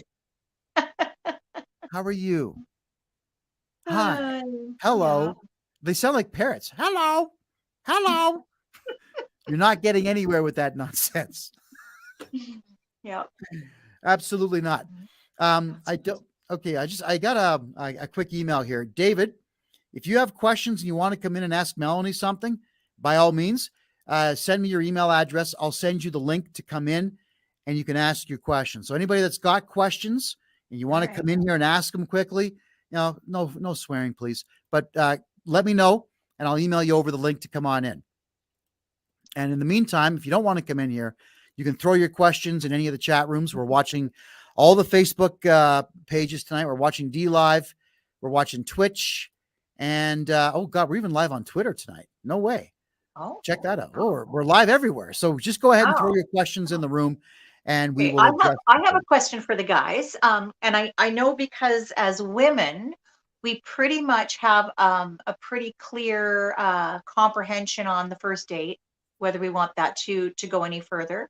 I wondered if guys feel the same way. Do they kind of get a read on a person as early as the first date? Guys, anyone want to answer that question, or would you like me to answer that question? Because I'm okay answering that question. So yes, the answer is yes. If he knows what he wants, not every man does, but if he knows what he wants, he will identify that very rapidly. The example that I can give you is when I met my wife 23 years ago. Is I was working, we had our laptops in this banquet hall, and we were watching the hockey game up on the screen, and this gorgeous chick walks in. And I said, gentlemen, I closed the laptop lid. Excuse me for a few minutes. And I walked over and I said, hey, what's up? Listen, I've never seen you here before, and I work for this guy. And I tell you what, I am going to buy you a drink. You're going to join me. And if you think I'm a creep after 5 minutes, get up and leave. No hard feelings. And I'm buying the drink regardless. How does that sound? She thought that was funny. So we sat down, and 4.5 hours later, my buddies all put their laptops in their bags and called me an a-hole and walked out the door, and didn't really care, because I identified immediately within, I'd say, the first 10 minutes of talking to her, that there was going to be a second date. And there was, obviously, and a third, and a fourth, and a 10th, and the list goes on. So when a man knows what he wants, the answer is yes. If a man doesn't know what he wants, then he's an idiot, and he's not going to get anywhere. And I wouldn't date a guy, if I were you ladies, who doesn't know what he wants, because you're not going to convince him that he wants you if he doesn't know in general in life what he wants. Yeah. You got to avoid those guys. Yeah. So let me check the chat rooms here, and I'm checking the email box. Right. All right. Very good. Kevin, why do you people ask me these questions, for God's sakes? Kevin, would you ever date a BBW? Do you know what that stands for? I think I do. Yeah. Yeah. Big, beautiful woman. That's a way of saying overweight. That's what it means. All right. Yeah. Why don't you just say overweight? Okay. To answer that question, because I always answer questions honestly, I'm not attracted to that. It's not my taste. And you're not going to convince me that it's my taste. And you're not going to convince me that I should alter my taste for a couple of nights for giving this person the benefit of the doubt. As I said, I have a preference. My women between 5 foot and 5'4", 5'5", maybe. It's a preference. I like them 36, 24, 36. I like them fit. I like a woman who can keep up with me physically. Like, I mean, running and biking and I don't know, whatever activity for the day, rowing, tennis, pickleball, rock climbing. And someone who is obese is not going to be able to keep up with me in that light. We probably live two very, very different lifestyles. And at the end of the day, I still like my curves. It's just my taste. It doesn't mean that you're not going to find some other guy who does want to be with you. I'm not it. That's all. And I don't think Melanie likes me at all. I don't think Melanie's one bit attracted to me, so I have no shot. And my ego can take it. It's just how it is. I think I'm actually too short for you, aren't I? Go ahead. Let me hear it. Not necessarily, as long as the man's taller than me, even by a couple inches. I'm not, I think generally, yeah, we're attracted to taller guys, but that's not a deal breaker for me. So okay. Oh, and Rick says, hey ladies, he likes big, beautiful women, and he says he'll go for it. So Rick in the chat room in Rumble has a different taste than I do. And that's your guy. So I think what usually happens with that kind of a leading question is that somebody will then follow that up with, well, that means you hate fat women. No, it's not what I said. All right. At all. I'm just not attracted to that particular body shape. All right. That's how it is. Period. And look, guys, my ego and ladies, my ego can tolerate the fact that there are women out there who just will not touch a guy who's under 6 feet tall. So I'm out. And I think maybe the first or the second episode we did of this, I did speed dating one night. And the first question out of one of the girls' mouths do you have an 8-inch penis or bigger? I just smiled. Like, I'm sorry, I can't help you. I'm the wrong guy. My ego can take it. I'm not 8 inches. Right. So good for her for announcing what she wanted. She didn't waste my time or hers. She got to the point. And do I look offended by that? And I shouldn't be, because it's not my place to be offended by that. If I'm not someone's cup of tea, okay, then I'm not going to be around. You don't like my personality. It's fine. We don't have to talk. If you think I'm a complete jerk, you don't even have to watch this show. Its choices are amazing. So there we go. Now, Melanie, I got to ask you this one. All right. Because this comes up all the time on all of these blogs that you see online and video blogs and whatnot, where men are asking women randomly on the streets, will you date a guy under 6 feet? Now, these are typically girls under 30. So we get the maturity level of the answers, but they'll say, no, he's got to be 6'2" minimum. And fine. These men who are, or young men who are asking the questions, they tolerate this stuff because they're obviously getting views. But then they'll ask, is it okay for a man to say he doesn't want to be with a heavier woman? No, that's not okay. It's not okay for men to say that because all women are beautiful no matter. Wow. Now, please, if you could explain that double standard to me, because I don't get it. I'm lost. Wow. I know the double standard definitely is probably more common with the younger women.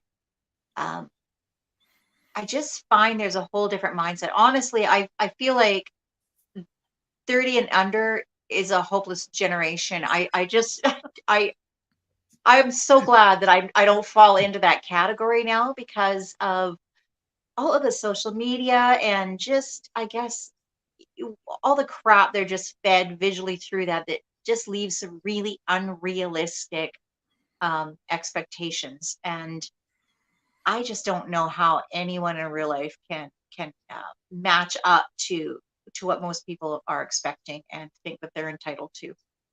Well, It's there you kind of go. Yeah, entitled. You're not entitled to anybody's time. You're not entitled to anybody at all.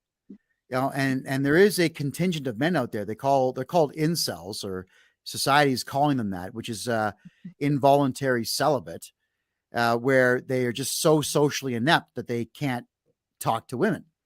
Ergo, they can't get to bed with them. And so they walk around through life angry as hell, and they actually commit acts of violence based on their frustrations. But these guys don't seem to comprehend that no woman owes you their body or their time.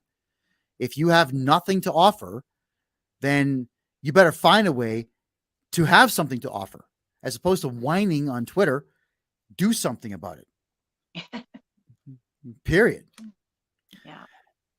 So yeah, we have a lot of issues with all of this. And I wanted to say that nobody should ever feel entitled, and the older I get, I don't know if this is something that everybody shares in their viewpoint, but I'm always thankful for the time that I have with someone.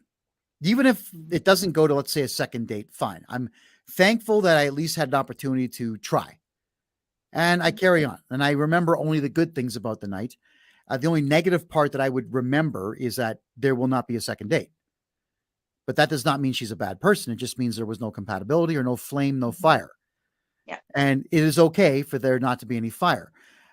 What I would encourage everyone to do is please stop taking offense to things like this. Yeah. If you're not going to gel with everybody. It's just how it is. Yeah. How many years have I played hockey and just not liked 2 or 3 members of the team as individuals? I don't like them as people. They're on my team though. So you suck it up, you play the game, and you go home. I don't have to hang out with them after the game. Right. Yeah. I just I don't. kind of look at it this way. You have a date that didn't go so well. There's always something you could take from that, whether it was some way that you can improve on a conversation technique, or anything like that. And really, every life experience is part of our collective experience that makes us who we are or who we're becoming. So so just take something good out of it all and carry on. Well, that's the right way to look at it. Our society we've been coddling everybody within it. And we have been telling everyone, your feelings matter. Do you know why? Because we say so. And obviously we know what we're talking about. So please put on a big emotional display every time you don't get your way. Pout, hold your breath, squawk, complain. Go on TikTok. Go on TikTok. That's right. And tell everybody how bad your date was, because that's really important. And the whole world needs to know this stuff, because it's such a turn on to see a chick who's 27 whining about a bad date. Man, I can't wait to line up and date you. Can you give me your phone number, please? Because I want you to complain about me next online. Yeah, I don't think that these This is more of a female thing than men complaining Mhm. about dates. I don't think they realize what irreparable damage they are doing to themselves, because the next potential guy in line that sees that, he may not be sticking around. He doesn't want to be victimized by that. And that is victimization. It's a very callous act to do so. The date didn't work. Shut up. So what? Any clue as to why young women are doing this? Any idea? Not really. I wish I understood that generation. There is really a difference, like an obvious, vast difference in the mindset of the different generations. Like Gen X is so different, and I don't know. It's really, and the further along we go in this game of a life, the more obvious that difference is becoming to me. Well, yeah, and I'm starting to comprehend now the difference between my grandmother and my mother when I was younger. The two of them saw eye to eye on two things: bingo night and cooking. Aside from that, they got along on nothing. And I get it. My grandmother was born before World War One. My mother was born well after World War Two. There was there was a gap. There was two world wars in between. I see that. I don't But think it was as obvious then, but man, now it sure is. mm, Crazy. well, yeah, it is, because I think everyone's made the mistake. I don't think. I know everyone's made the mistake of believing that they have to pledge allegiance to one particular idea or another. And no one has ever caught on to the fact that you can just say, you know what, I'm going to remain neutral. You can't be completely neutral on everything. Mhm. And you certainly cannot be a chaotic neutral, because that doesn't make any sense. You would still be doing crazy things, but you certainly can um, try a little bit of everything, but not declare yourself a member of any particular cult or clique. But everybody wants to be part of a cult or a clique these days, which means no one's getting along if we find out the person we're on a date with is of the other clique. And that is a huge issue. So if you're under 30, forget these cliques.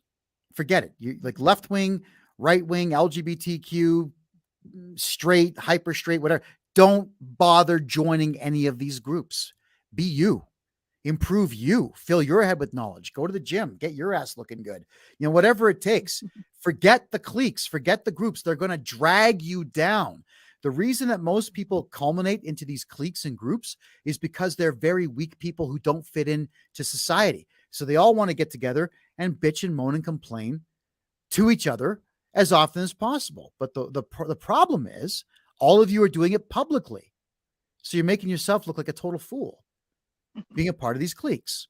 And that is going to eliminate some potentially perfect mates for you who have nothing but disdain for that kind of behavior.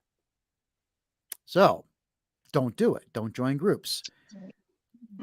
Yeah, and thank you, Liz. It's absolutely true. The young folks do this, and I don't think that they know that they don't have to, and I that's a real problem when we don't know as a society that we actually have the option to not get involved.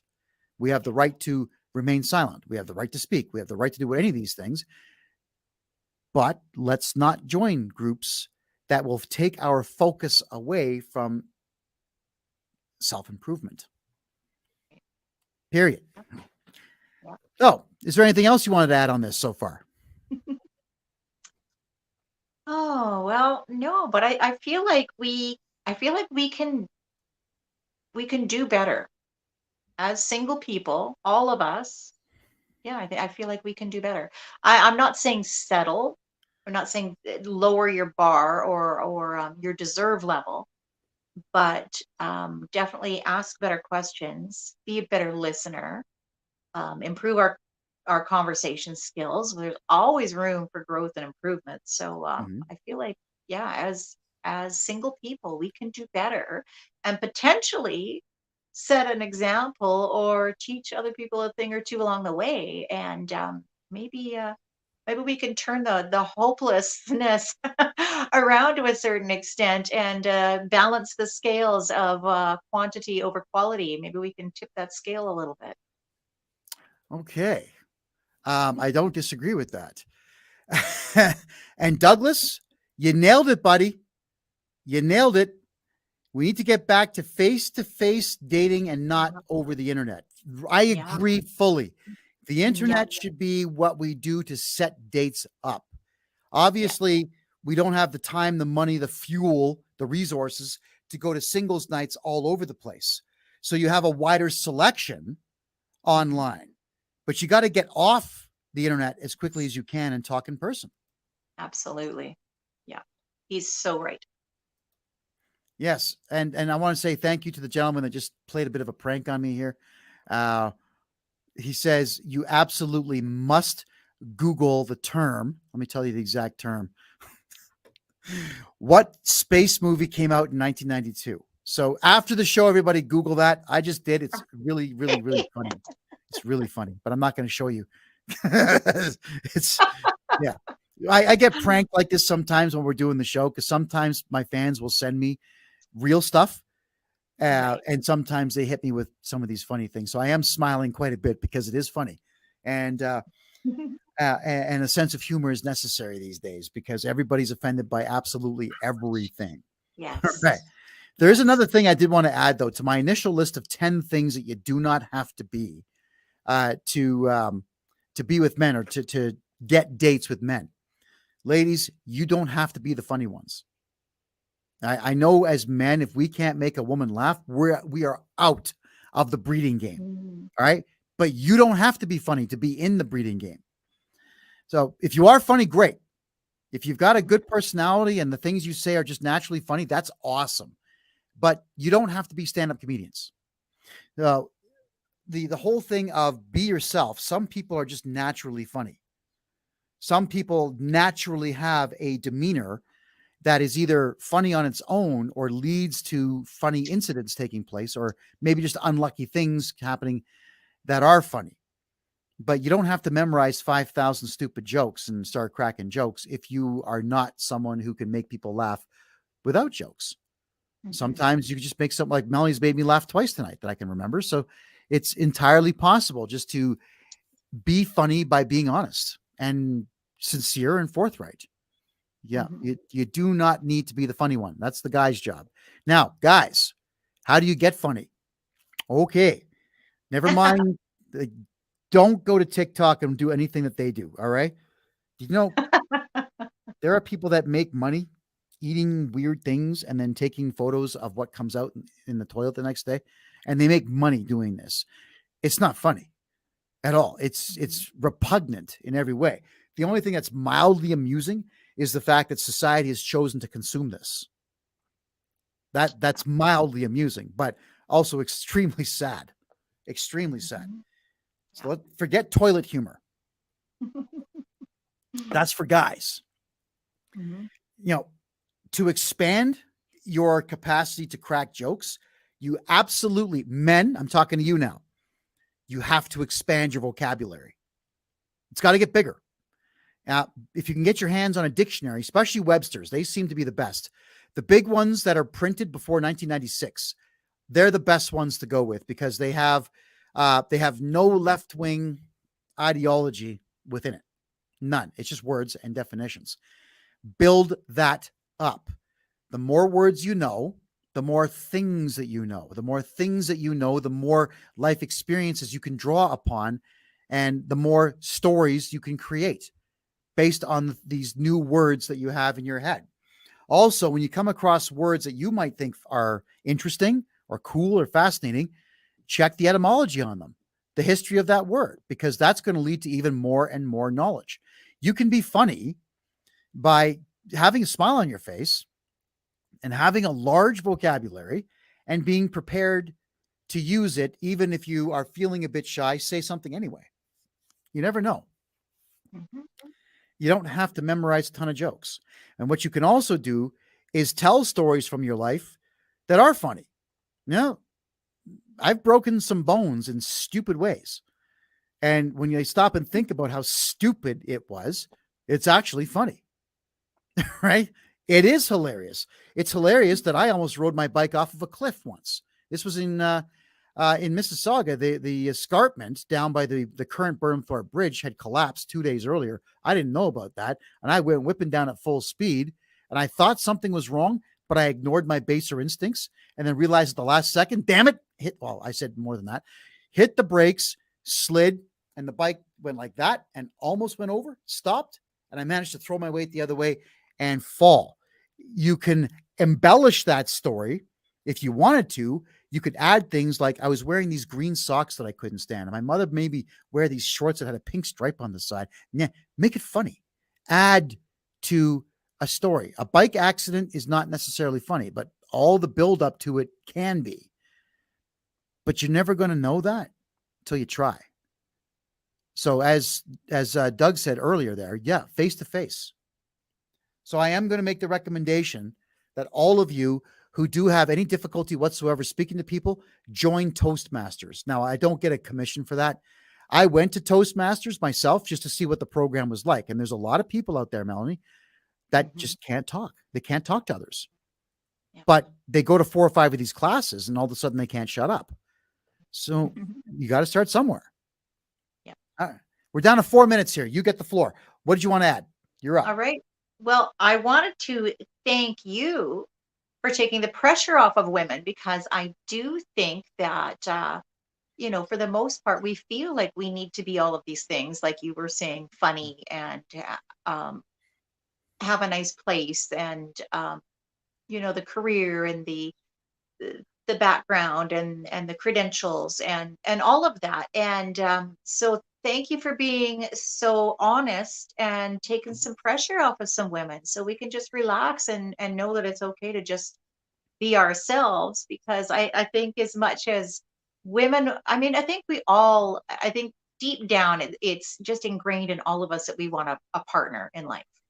And that's probably what we're subconsciously all searching for. So knowing that the opposite gender is also looking for the same thing, and that they see future potential, and so a lot of the current situation stuff with women doesn't matter, I think takes a tremendous amount of pressure off. So thank you for that.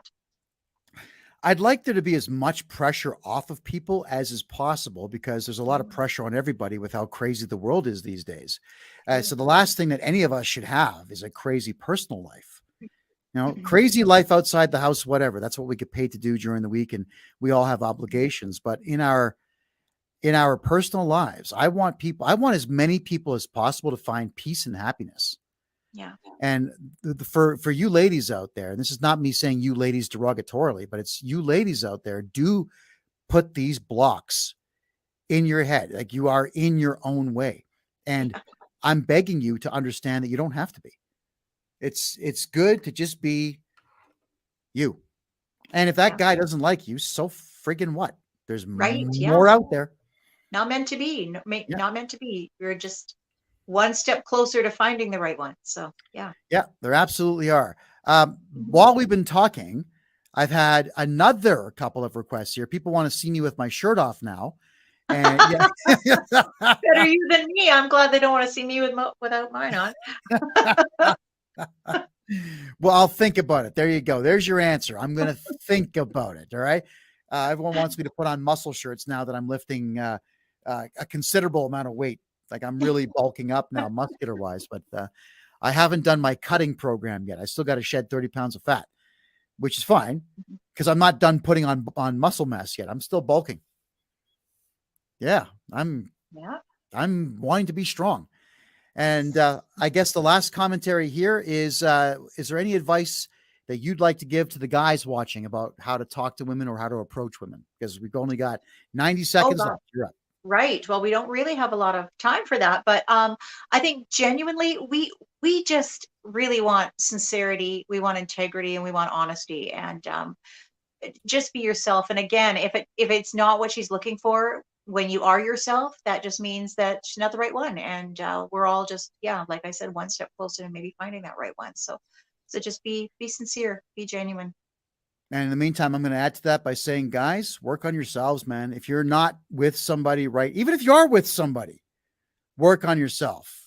Gym, read books, read the dictionary, build yourselves up every way you possibly can, because you just never know when you're going to meet that special someone.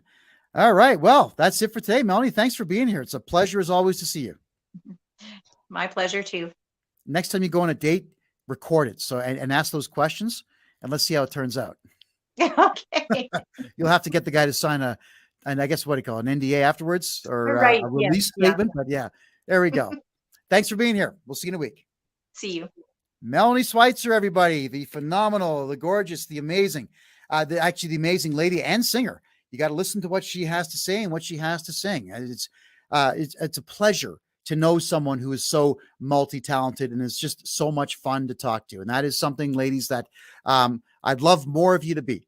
Just kick back, chill out, relax, have some fun. Life is really friggin' short. So I'd hate for you to be 83 years of age and realizing at that age that you should have been a little bit more laid back all along. I'm asking you now, be that now, because life is going to escape you real quick. In the meantime, everyone, thank you for being here. My name is Kevin J Johnston. This is the amazing dating advice show.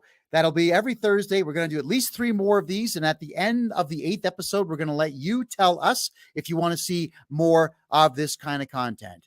You'll catch it every Thursday, 7 p.m. Mountain Time and 9 p.m. Eastern Time. That is it for now. I love you all, and good night.